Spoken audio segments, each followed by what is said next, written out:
lo dijo en la primera hora. Hace 3 semanas, el 28 de febrero, se instaló o se reinstaló, en realidad volvió a foja cero, la audiencia de juicio del caso Pruebas PCR Quito, que investiga presuntas irregularidades en un contrato de $4,2 millones firmado entre el municipio metropolitano de Quito y una empresa proveedora en el contexto de la pandemia.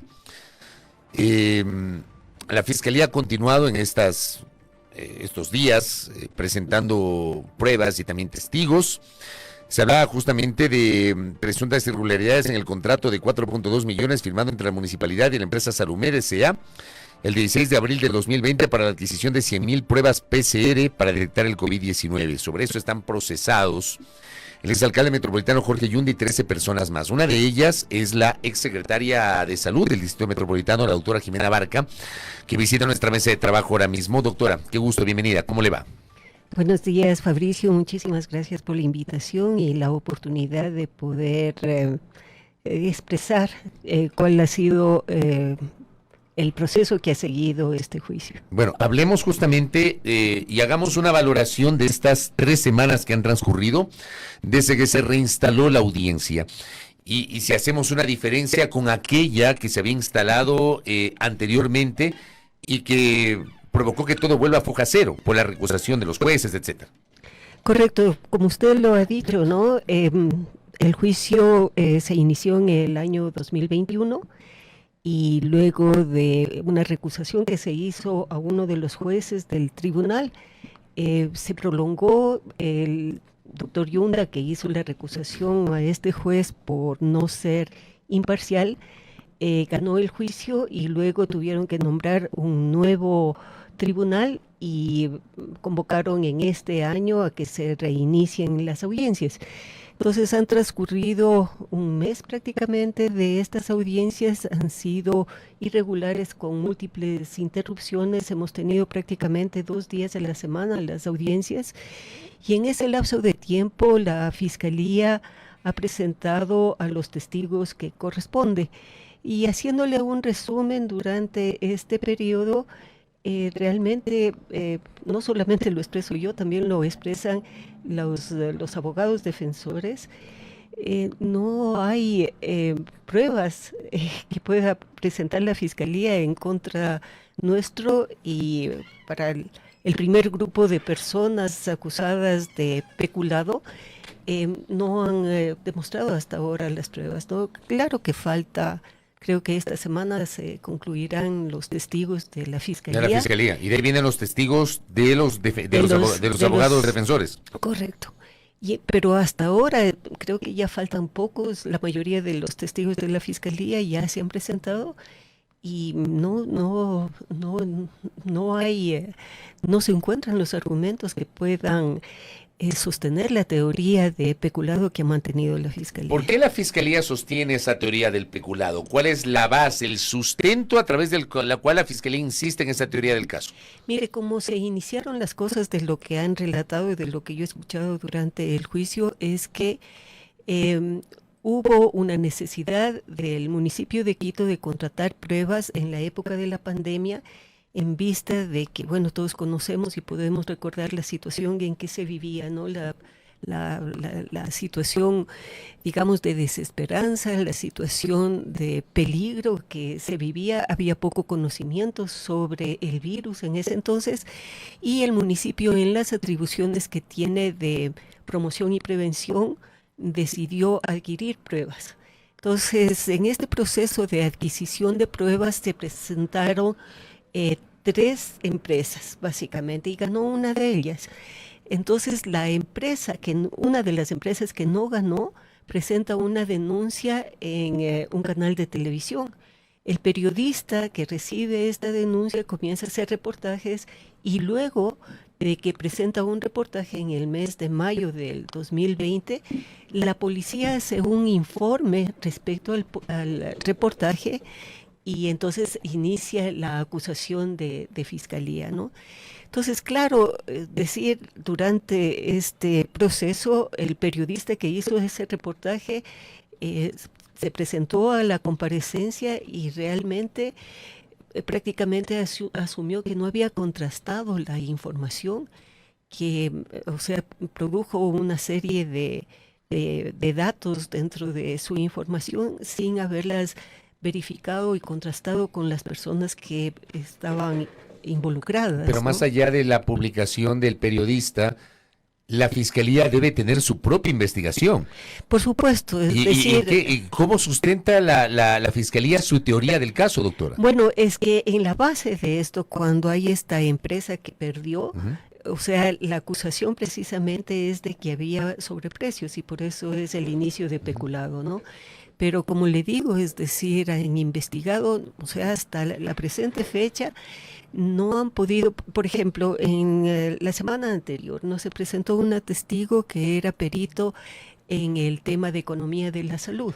Entonces hizo el análisis de los precios de las pruebas y determinó que su fuente de consulta era el portal de compras públicas. Entonces encontró que habían precios referenciales de pruebas PCR, pero no de las pruebas LAMP. De las pruebas PCR encontraron el precio que había comprado el Ministerio de Salud en esa época en $18. Y de las pruebas LAMP no había referente, sin embargo ella estableció de que habían costado $37, 37 y algo más. Entonces, cuando la defensa le pregunta, ¿no? ¿Y qué era lo que contenía cada una de estas ofertas? Entonces ella reconoce de que en las pruebas que compró el ministerio era solamente un ítem, mientras que en las pruebas LAMP constaba de 4 ítems. Entonces constaba los kits de detección molecular, de detección de RNA, de medio de transporte y además equipos que eran gratuitos, ¿no? Entonces, claro, no se está claramente establecido por qué la diferencia de precio de casi el doble, porque eran otros ítems, o sea, triplicaba el número de ítems de la oferta del Ministerio de Salud. Entonces, como le digo, se han ido sucediendo los testimonios y no hay sustento realmente de la acusación de la Fiscalía. Pero, ¿no? por ejemplo, dentro de la teoría de la Fiscalía también se señala que cuando compraron las pruebas LAMP, estas tenían una fecha cercana de caducidad. Correcto. ¿Es cierto eso? Es cierto eso, es decir, había una pequeña cantidad de pruebas que tenía una caducidad O sea, de no un eran año. todas. No eran todas. Y había otra cantidad que tenían fecha de caducidad en el mes de septiembre. Y esa es la razón por la que cuando yo asumo la Secretaría de Salud, hicimos un acta de terminación de mutuo acuerdo donde a mí me permitía renegociar las condiciones con la empresa y una de esas era extender el periodo de caducidad de las pruebas, extenderla por un año más. Entonces eso nos permitía a nosotros el tener mayor periodo de tiempo durante el cual podíamos hacer las pruebas. Esas pruebas, y usted menciona las pruebas LAMP, creo que una de las cosas que más se ha debatido en estos años que ha durado este proceso es la diferencia entre PCR y LAMP. Yo entiendo que el sector público obliga a que hay que hacer tal cual como dicen los términos de referencia. Le pregunto, ¿los términos de referencia decían pruebas PCR y compraron LAMP o es lo mismo? Expliquemos eso a la audiencia, doctor. Mira, yo quisiera partir de una definición que hace el ARSA, ¿no? Que es la agencia ecuatoriana que emite los permisos de comercialización de Es la los Agencia de Control y Regulación Sanitaria, ¿verdad? Correcto. Entonces, el ARSA en sus documentos menciona que las pruebas LAMP son consideradas pruebas PCR. Los microbiólogos establecen diferencias, digamos, sutiles, ¿no?, entre el procesamiento de las unas y de las otras. Pero lo que importa es lo que técnicamente el ARSA determina, que las pruebas LAMP son un tipo de pruebas PCR. Como usted dice, durante todo el proceso que hemos seguido recientemente, el énfasis ha sido en las características técnicas de las pruebas y lo que dice el contrato. El contrato, si bien es cierto, en el encabezado del contrato dice pruebas PCR En la descripción técnica, es decir, en los detalles de las especificaciones técnicas de las pruebas, no se menciona en ningún momento PCR. Se menciona PCR el momento en que se habla de los equipos de lectura de PCR, o sea, los equipos que iban a hacer los análisis. Pero en las características de las pruebas no se menciona en ningún momento PCR, ¿no? Entonces, claro que esto ha sido una falla de quienes hicieron el contrato, ¿no? Es decir, y eso no correspondía a mi periodo, sino al periodo anterior, cuando estaba el doctor Mantilla de secretario. Pero claro, esa es una base. Es el doctor, perdón que le interrumpa, y esto es importante, el doctor Mantilla fue el que hizo el contrato. Correcto, fue el primer secretario de salud. Y él es el que hizo el contrato, ¿no? ¿Cuál fue su papel posterior al papel de Mantilla? Bueno, después del doctor Mantilla, yo firmé un acta de terminación de mutuo acuerdo, o sea, redefiniendo las condiciones en que se habían comprado inicialmente las pruebas. Por ejemplo, el contrato era de 100,000 pruebas y yo las reduje a 88,500.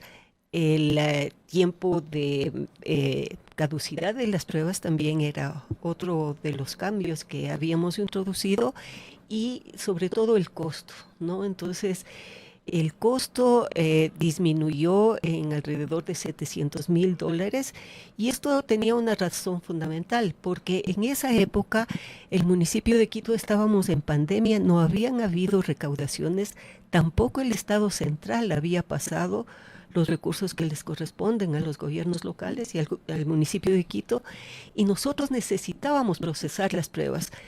El doctor Mantilla había establecido convenios con 3 instituciones, 2 universidades y un hospital del Seguro Social, el Hospital del Sur.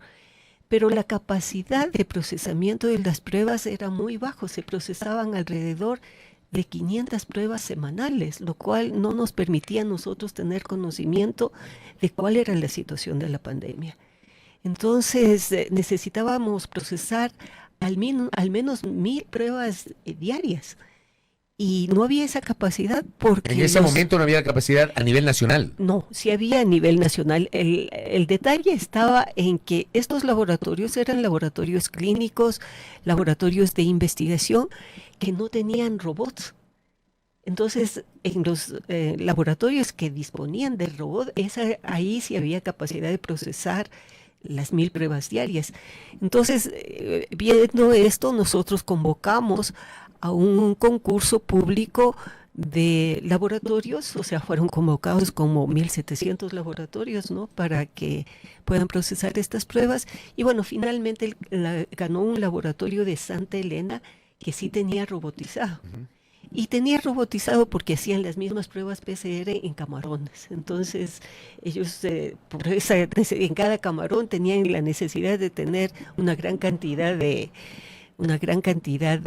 pruebas realizadas. Entonces, ahí pudimos nosotros tener datos de alrededor de 6,000, 8,000 pruebas semanales, lo que necesitábamos para poder determinar cuál era el nivel de la pandemia en el Distrito Metropolitano de Quito. Correcto. A ver, y luego de toda esta explicación, se insiste por parte de la Fiscalía en el peculado. La concepción clásica del peculado es la disposición arbitraria de fondos públicos. Correcto. ¿Usted puede garantizarle a la audiencia desde su óptica, doctora Jimena Abarca, que no hubo esa disposición arbitraria o mala utilización de fondos públicos? Mire, en el proceso vemos 2 grupos, ¿no? El primer grupo, donde está involucrado el doctor Mantilla, quien era el secretario de salud del municipio y quien hizo el contrato, y un segundo grupo que arribamos después, que yo ya he comentado cuál ha sido la responsabilidad, ¿no? Entonces, nosotros arribamos cuando ya el contrato estaba concluido. O sea, se habían ya entregado todas las pruebas, todo lo que decía el contrato, etcétera, ¿no? Entonces, a mí lo que me tocaba era aplicar administrar el contrato. No, ya estaba administrado, ya estaba concluido. Es decir, ¿A usted qué le correspondía? A mí lo que me correspondía, estaban las pruebas ahí, y yo lo que hice fue aplicar las pruebas, ¿no? Es decir, usar las pruebas para tener el diagnóstico. Entonces, lo que la Fiscalía a mí me dice es que sabiendo que las pruebas no tenían la suficiente sensibilidad, yo las había utilizado y además hice el acta de determinación de mutuo acuerdo. Entonces, como le había dicho, teníamos algunas condiciones de renegociación del contrato, donde tenía muchas más ventajas el municipio. Habíamos tenido los recursos a través de la rebaja del número de pruebas para poder hacer el procesamiento de pruebas, pero también hay un detalle muy importante. En medio de todo eso, surgió la ley de apoyo humanitario, donde La que impulsó el presidente Moreno en su momento. Correcto. Prohibía la terminación de los contratos. Prohibía la terminación unilateral de los contratos. Sí, recuerdo esa norma. Entonces, al prohibir, yo no podía terminar unilateralmente el contrato, por un lado. Y por el otro lado, Linda Guamán, que trabajó conmigo, es una científica, investigadora, microbióloga. Ella era la encargada de asegurarse de que las pruebas sí tenían la validez correspondiente. Entonces hizo los análisis de todos los informes, digamos el informe del INSPI, de Cuenca, el informe de la UDLA, el informe de México, a ver si es que tenían el sustento científico para determinar de que las pruebas no tenían la suficiente sensibilidad. Y realmente al hacer comprobación, se veía de que habían sido hechas validaciones de las pruebas con diferentes metodologías, con diferentes diluciones, con diferentes parámetros que no eran los que estaban recomendados por los fabricantes en principio, ¿no? Entonces, lo único que nosotros teníamos era la certificación del ARSA, del haber aprobado la comercialización con las características que decían, es decir, 99% de sensibilidad y de especificidad, y además un certificado internacional de una acreditadora de Corea que tiene como siglas KTC, donde certificaban de que las pruebas tenían el 99% de sensibilidad. Entonces, eran las evidencias, digamos, con respaldo técnico más sólido en las que nos basamos como para poder utilizar las pruebas y proceder a esta firma del acta de determinación de mutuo acuerdo y conocer la condición de la pandemia. Y entonces, en los gráficos que nosotros tenemos para demostrar, es como después de la utilización de las pruebas pudimos conocer cuál es el estado, pudimos implementar las medidas de las brigadas comunitarias de salud para que la gente que salía positivo pueda estar aislada, reciban su tratamiento, que los hospitales no estén sobrecargados de pacientes que llegaban a las emergencias. Entonces nosotros pudimos detener la pandemia a nivel de las comunidades y logramos que los números de personas contagiadas disminuyeran considerablemente durante esa época. Doctora, lo último. Usted ha citado la norma que prohibía la terminación unilateral, que es uno de los argumentos que tiene la Fiscalía. O sea, ¿por qué no terminó unilateralmente el contrato? Correcto. ¿Usted, si hubiese podido, lo hubiese hecho? Mire, la situación no solamente, ese fue uno de los argumentos que ya a mí me dio mucha más tranquilidad cuando el abogado me comunicó que había esto, ¿no?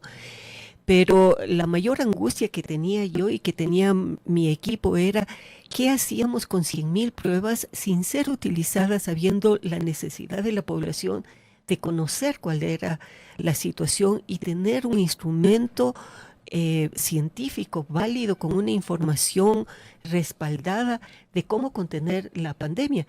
Usted, no todo el mundo puede recordar los detalles, pero en ese entonces el Ministerio de Salud carecía de presupuesto para hacer las pruebas. O sea, el ministerio hizo muy pocas pruebas y yo he leído reportes posteriormente de la Organización Mundial de la Salud donde se menciona que el Ecuador fue uno de los países donde menos pruebas se hicieron. Y el municipio en eso asumió, digamos, la responsabilidad de realizar las pruebas. De tal manera que yo, en mi calidad de médica, ¿no?, en mi calidad de la experiencia que tenía en salud pública, la prioridad, el compromiso mío con la población era su salud y evitar las muertes. Correcto. Doctora Jimena Abarca, gracias por el tiempo. la audiencia prosigue, ¿verdad? Sí, prosigue. ¿El día de hoy ya? No, el día de mañana comenzamos nuevamente y esperemos que ojalá hasta el mes de abril concluya. Correcto, pendientes de aquello. Gracias a la doctora Jimena Barca. Gracias a usted. Exsecretaria de Salud del Distrito Metropolitano de Quito, a propósito del proceso vinculado al caso de las pruebas PCR de la capital compradas en el contexto de la pandemia. 8:23 en la primera hora. Primera plana. Todas las noticias, todas las voces.